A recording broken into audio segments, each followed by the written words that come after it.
se escucha. Pues antes que nada, muchas gracias por la invitación. Es un placer y honor estar con ustedes, compartir algo de la experiencia que hemos ido adquiriendo a través del camino. Y pues hablar de malformaciones es algo bastante complejo, porque no nos ponemos de acuerdo. No sabemos cómo se producen, cuándo crecen, cómo crecen.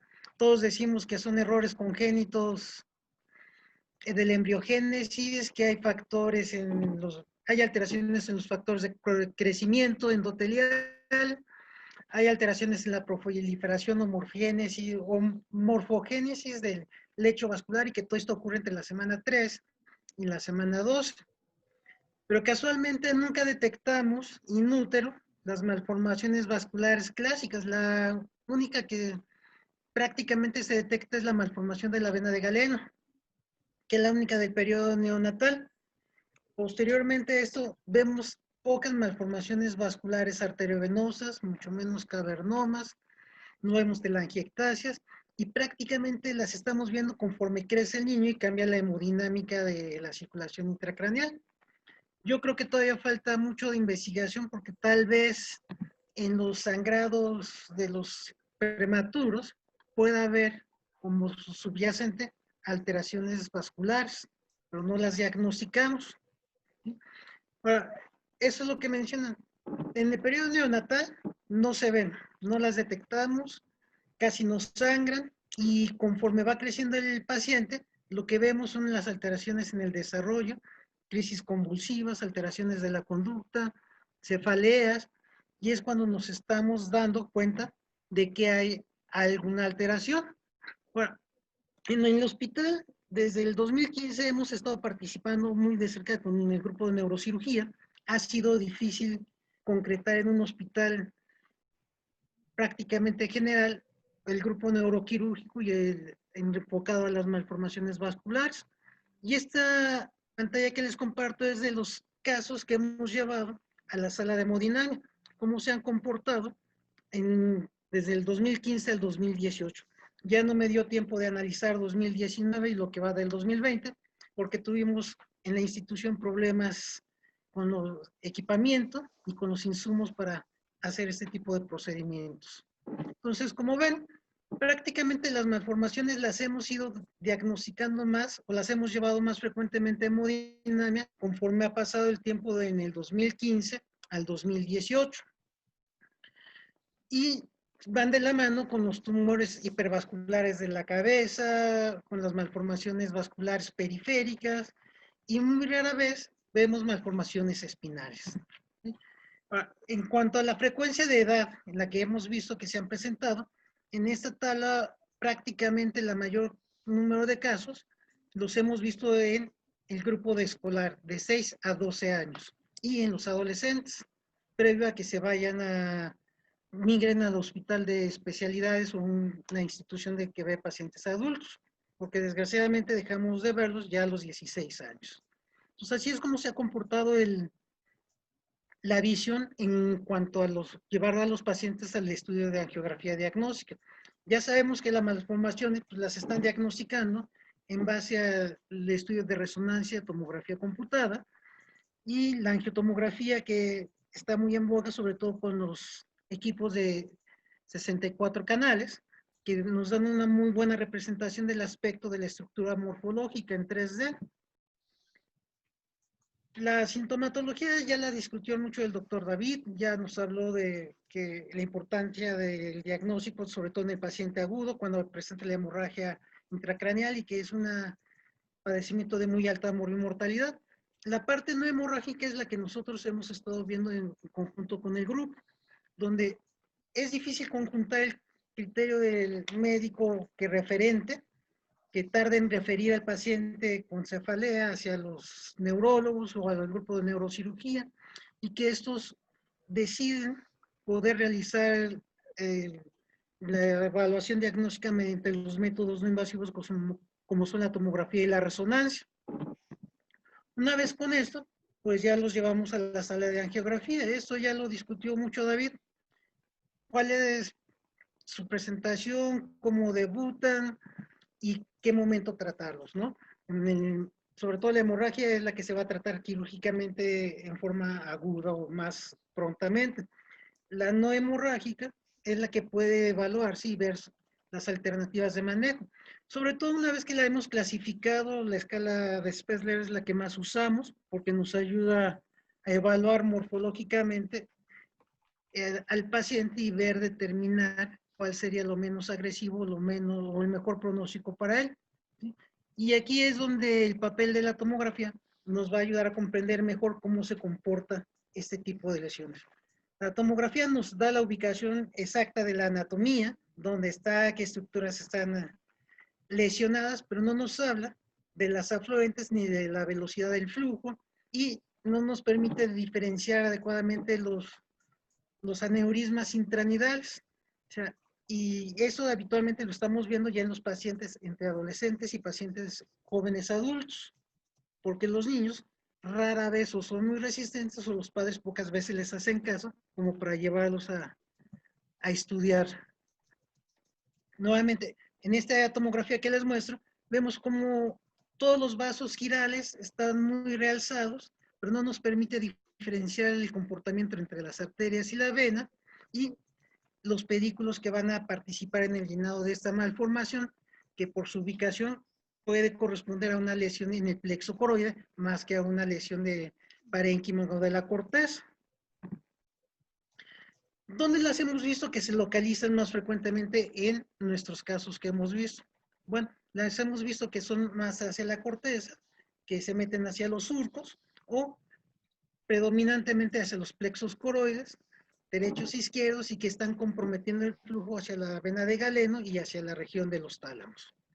Son raras las lesiones de puente, pero ya van varios casos que se presentan con malformaciones vasculares de puente que prácticamente no los tocamos.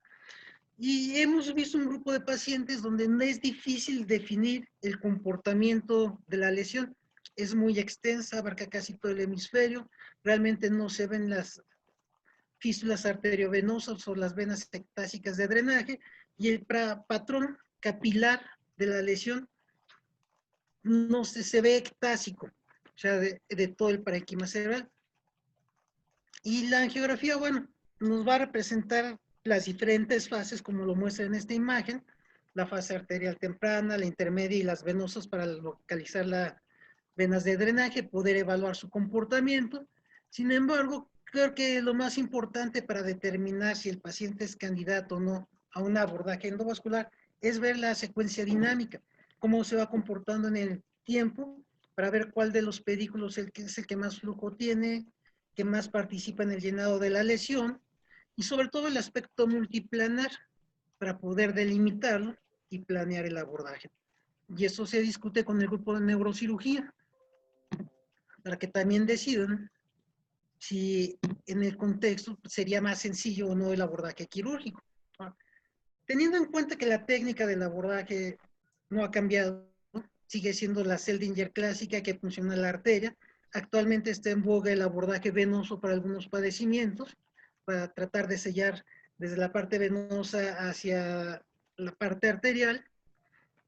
En el paciente pediátrico hay que tener mucho cuidado, se nos olvida que son arterias que están madurando, que son hiperreactivas y que podemos perder el abordaje, no es como en el paciente adulto. O sea, donde la punción no nos va a dar mayor problema. Y aquí ven esta imagen que les presento, vemos cómo se comportan las arterias en estos pacientes. Y se nos olvida, porque vamos a estar ahí trabajando durante periodos de 4, 6 o hasta 8 horas. Y en esta pequeña secuencia se logra ver cómo reacciona la arteria y la respuesta de la extremidad contralateral, donde produce un espasmo, y si no somos precavidos, vamos a perder el abordaje en esta extremidad. Y muchas veces de los casos de los pacientes que tienen malformaciones grado 5 o grado 6, que van a requerir 3 o 4 sesiones de embolización, ya no podemos abordar por la misma extremidad y vamos a tener que dejar que pase tiempo para que el paciente desarrolle o crezcan los otros accesos. También hay que tener en cuenta la dificultad de la tecnología en el material. O sea, el material ha evolucionado. Vimos cómo pasaron de ser catéteres desde 8 French a la actualidad que se está manejando ya muy dinámicamente el 5 French. Sin embargo, en el paciente adulto, todos los catéteres para el abordaje de la terapia endovascular siguen siendo 6 y 7 French. Hay poco en el mercado para pensando en pacientes en edad pediátrica entre preescolar y escolar, entre los 3, desde el año hasta los 6 años, donde meter un catéter 5 French ya oblitera el lumen arterial. Entonces, eso nos ha costado trabajo y además la longitud de nuestros pacientes. Los catéteres existentes en el mercado son de 90 a 100 centímetros de longitud y los microcatéteres de 160, y a veces nuestros pacientes tenemos una distancia de 60 centímetros, con lo cual no podemos llegar al destino, ¿sí? Pues eso es básicamente lo que todos tenemos en cuenta, sabemos las diferentes formas para, pensando en la ubicación, la localización, cuál de todos ellos vamos a utilizar y nos van a dar el mejor soporte. De preferencia, nosotros estamos trabajando con catéteres guías 5 French y microcatéteres calibre 1.9, 1.7 distal, para poder accesar, y ya poco utilizamos el 1.2, sobre todo para lo que es en sistema nervioso central. Nuestros agentes embolizantes, preferimos los líquidos, aunque lo que mejor respuesta nos ha dado y con lo que hemos trabajado mejor es el Onyx, porque nos permite ir lentamente, ocluyendo y avanzando dentro del nido malformativo. El Histoacril es de mucha utilidad para las lesiones de alto flujo, donde nos van a determinar, ayudar a disminuir el flujo, aunque como lo mencionaba, ya está el abordaje por vía venosa o la técnica de la olla de presión, donde están sellando los pedículos venosos para disminuir la velocidad del flujo y impedir que viaje demasiado nuestro agente embolizante. Bien, eso es el comportamiento de lo que hemos ido haciendo en el hospital con los pacientes para ver en qué rango están los que más se han ido hacia la embolización o se han ido hacia la cirugía. Y como ven, prácticamente los pacientes con malformaciones en la escala 3 y sobre todo los reflexos córneos son los que hemos estado llevando al tratamiento endovascular. Ha habido pocos casos de Spender 4 o 5, y solamente un caso de una malformación de puente intentamos embolizar parcialmente para disminuir la sintomatología, pero tuvimos que abortarlo por complicaciones en el paciente. El objetivo, como siempre, tratar de navegar a través de la anatomía, llevar el microcatéter lo más proximal hacia el nido para empezar a inyectar nuestro agente embolizante e irlo depositando lentamente para tratar de ocluir. Aquí vemos cómo se están cateterizando selectivamente algunos pedículos y el molde de Histoacril o de Onyx con el cual se llena parcialmente los diferentes pedículos para lograr la obliteración total y hacer una exclusión. El ideal sería hacer una exclusión del 100% de la malformación. Las malformaciones pequeñas nos los van a permitir,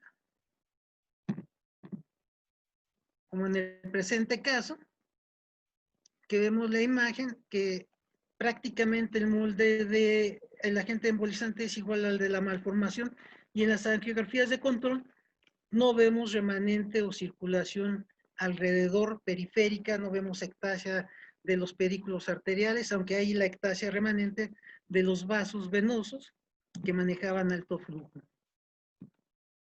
Son pocos los casos que hemos visto que podemos llegar a ese contexto.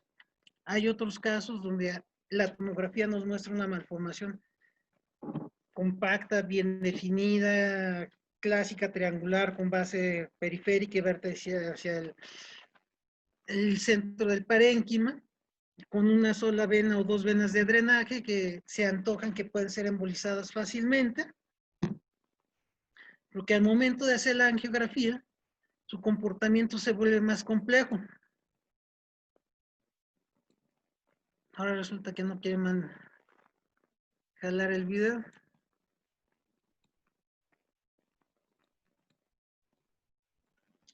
Son pesados, ¿no? Por eso.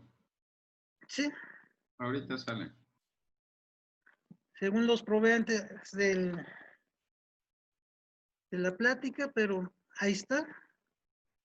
Logramos canalizar algunos pedículos. Lamento no haberles podido mostrar la imagen inicial. Navegamos. Sin embargo, a pesar de que logramos canular varios pedículos, no logramos opacificar el total del nido malformativo y vemos que el comportamiento plexiforme del nido es muy difuso, muy amplio y no vemos esas fístulas de alto flujo como se veían en el otro caso. Vemos que a pesar de haber logrado un molde bastante importante, siempre hay ramos muy pequeños de los vasos malformativos que, como se menciona en las series, pueden ser del plexo capilar, aunque no vemos fístulas de alto flujo, vemos que ahí están los vasos y que debido a las alteraciones del factor de crecimiento, esto podría crecer en el futuro, desarrollar y volver a reclutar circulación, por ende que requerimos algunos otros procesos y darle seguimiento para plantear o un segundo, tercer proceso de embolización o enviarlos a radiocirugía. Este es otro caso. También se ve la malformación relativamente compacta. Sin embargo, aquí alcanzamos a ver que hay ectasia giral de todos los vasos. La reconstrucción 3D nos muestra muchos vasos girales difusos a todo lo largo del lóbulo frontal que no se definen perfectamente como parte de la lesión, que no nos hablan de que si es una lesión comportamentalizada o qué tan difusa sea. Aquí está la angiografía inicial de diagnóstico. Vemos que las arterias no están tan ectásicas como suele ser el desarrollo de las malformaciones arteriovenosas. La morfología de los pedículos aferentes conserva casi normal, y que es el lecho capilar o la parte parenquimatosa la que más ectasia tiene. Las venas tampoco están tan desarrolladas y no tienen un alto flujo, que es el comportamiento clásico de la malformación. Canulamos selectivamente la lesión y vemos como el pedículo lo más distal que llega está muy lejos del nido o del aparente nido, y este es más venoso, con un flujo lento, y la morfología arterial se conserva. Entonces eso nos hace dudar sobre el comportamiento total de la malformación. Embolizamos parcialmente algunos pedículos, pero como ven en el molde, quedamos muy lejos. La morfología es muy recta, no logramos penetrar realmente en el nido. Nuestro paciente afortunadamente no presentó ningún déficit neurológico. Sin embargo, después de ver este tipo de comportamiento, concluimos que se trataba más de una angiopatía, una malformación, una angiopatía proliferativa difusa, donde todos los vasos del hemisferio están comprometidos y no hay un nido como tal que pueda ser embolizado.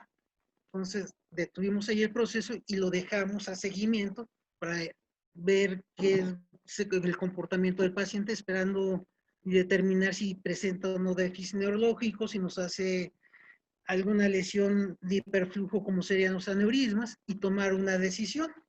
Entonces, eso es parte de lo complejo. O sea, la terapia endovascular, en nuestro concepto, no es una panacea. Estamos para colaborar y discutir conjuntamente este grupo de pacientes para tratar de llevarle el mejor resultado. Sabemos que la embolización no es curativa, que siempre va a requerir una resección de la malformación o complementar el tratamiento mediante radiocirugía. Y eso es lo que hemos visto actualmente en el hospital. Nos hace falta dar todavía más tiempo de seguimiento a los pacientes, y las malformaciones grandes nunca las cerramos en una sola sesión, siempre fragmentamos y lo hacemos en 3 tiempos diferentes. Y prácticamente es la experiencia que traigo para compartir con ustedes de qué es lo que hemos estado viendo ahí en el Hospital de Pediatría. No sé si tengan algún comentario, alguna pregunta, Jaime. No, digo que creo que has embolizado más tumores que malformaciones, ¿no? Así es. Todos esos nasos y los tumores ahí centrofaciales que han sido bastantitos. Así es, tú sabes, bueno, dependiendo de la institución o del hospital, la conformación de los grupos es muy difícil. Pediatría es un centro de referencia donde no hay tanta demanda de pacientes desde el punto de vista vascular, como suele ser el hospital de especialidades. Y yo creo que cada centro médico del seguro se va a tener un comportamiento diferente conforme se formen los grupos de imagen y de cirugía. Claro. Hay una pregunta del Juvenal Huanca. Dice que las malformaciones Spessler 3 o 4 se embolizan en una sola sección o en varias secciones y qué se toma en cuenta para esto mismo. Los pedículos, ¿no? Que decías, supongo. Así es el número de pedículos que participan. O sea, cuando encontramos que son 3 o 4 pedículos, lo hacemos en una sola sesión y básicamente son las malformaciones grado 3. Las grado 4 nunca las meto en una sola sesión. Ahora, también depende de la idiosincrasia del hospital, porque nuestro hospital, desgraciadamente, sabemos que tenemos un lapso de tiempo. Solamente podemos trabajar bien de 10 de la mañana a 2 de la tarde. Extenderse en tiempo fuera de esos horarios es un riesgo para el paciente. Y eso es también lo que nos limita el tiempo del abordaje. Entonces, eso es básicamente el tamaño de las 3 son las que metemos en una sola sesión, si son pocos pedículos. Claro, es un hecho que la tecnología ha cambiado de forma considerable. Yo creo que los avances que se han tenido de una manera un poco más acelerada para la intervención a nivel cardíaco, poco a poco irán dando más frutos para que se tenga una tecnología más apropiada en diámetros, ¿no? Sobre todo estoy hablando de los catéteres, de las dimensiones de los catéteres que hoy por hoy sin duda te dificultan mucho el acceso y limitan por edad, ¿no? Así es, definitivamente. Ya Otra veremos cosa qué pasa. pues así ya veremos cómo evoluciona esto en el futuro próximo. Sí, claro. Preguntan si tratamos o no tratamos las Spessler 5, pues justo uno de esos pacientes que tuvo unas 5 antes de que tú llegaras, me tocó operarla en 3 fases con Grisi, el sinaloense, ¿no, Gris? Que quería estudiar medicina también y que preguntó que qué necesitaba y que le dije que necesitaba sacar puro 8 o 10 y me dice, ya valió ma. Pero sí, tuvimos por ahí un par de pacientes Spessler 5 que se operaron no en un solo tiempo quirúrgico, sino en varias etapas. En general, la tendencia mundial es cada vez operar menos un Spessler 5, excepto, como dice Spessler, cuando Spessler las operaría, que es cuando tienen hemorragia. Pero si no tienen una hemorragia, pues no se tratan, ¿no? Inclusive, bueno, es muy interesante la pregunta que hacen de en cuántos tiempos se tratan las malformaciones, porque desafortunadamente hay gente que cree que en un solo tiempo de tratamiento puede obliterar completamente una MAP grado 5 y eso ha redundado en graves complicaciones donde el paciente lo tienen que someter a una craniotomía descompresiva y que le denominan la piedra. Creo que eso es bastante riesgoso para un paciente. En un solo tiempo cambiar el flujo con el que ha vivido durante años ese paciente es demasiado arriesgado, inclusive los deja con graves secuelas, eso si no fallecen por las graves complicaciones. En cuanto a las Spessler 5 también, en cuanto a manejar o no manejar, tuvimos también la experiencia con otro paciente que se trató en 3 tiempos de embolización y a pesar de eso y a pesar de radiocirugía, el paciente sangró y donde los familiares finalmente ya no aceptaron ningún otro tipo de tratamiento para el niño. Me preguntan también cuál es la edad ideal para tratar los aneurismas de la vena de Galeno. Esa lleva jiribilla. El doctor Vicente. Pues mira, la edad ideal es controversial porque la literatura te dice que en cuanto la diagnosticas hay que tratarla. O sea, el problema de tratarla en el paciente neonato es el abordaje. Es por eso que ha dominado más en algunos centros el abordaje por vía venosa, porque es más relativamente más simple y sugiere que van a obliterar totalmente todo el drenaje y en forma anterógrada sellar los pedículos o las conexiones anormales, las fístulas. Realmente tenemos pocos casos que hemos manejado. O sea, como lo mostré en la pantalla, realmente en nuestro centro llevamos unos 4 casos. Los casos los manejamos en los primeros 3 meses de vida, en cuanto llegó el paciente y nos fue referido. 2 de estos pacientes han tenido una excelente evolución, uno lo perdimos y el otro está en seguimiento. O sea, ya lleva 2 sesiones de embolización y estamos por decidir si le hacemos un tercer abordaje por vía transvenosa para sellar la malformación. Entonces, creo que la experiencia del hospital ha sido buena dándoles tiempo, no en el neonato, pero sí en el primer mes, en los primeros 2 meses de vida. Y Hola, tenemos por ahí también un par de pacientes operados perdón, Víctor Hugo, justo con aneurismas de la vena de Galeno, porque es muy clara la fístula, ¿no? Que lo está provocando. Entonces, en esos casos, creo que el abordaje quirúrgico directo tiene que ser algo que se deba seguir considerando. No es por el hecho de existir terapia endovascular en el hospital, no quiere decir que todos se traten por endovascular, sino que pues, hay que seleccionar, hay que discutir los casos y darles el mejor tratamiento, ¿no? Víctor, creo que hola, quieres hola. comentar algo. Sí, un comentario y una pregunta. Antes que nada, pues felicidades por esta organización de estos tópicos que son muy importantes. Sí, primero felicitar al doctor Vicente Martínez, mi gran amigo de muchos años, compañeros de trabajo allá en especialidades en adultos. Y por otro lado, ya que escucho que las malformaciones arteriovenosas son más comunes a nivel plexal, a nivel de plexo coroide. Su tratamiento también, por supuesto, debe ser muy complejo por la irrigación que tienen. Por un lado, la circulación anterior a través de la arteria coroidea anterior y por otro lado, la arteria coroidea posterior que da ramas, la medial, la lateral. Entonces, una pregunta nada más rápida. ¿En esto interviene, en el flujo para estas lesiones, interviene alguna variante anatómica en el polígono de Willis? Mira, en lo que hemos visto de estos pacientes no he visto variantes anatómicas en el polígono. Ok. O sea, se ha conservado la morfología normal. De hecho, no hemos...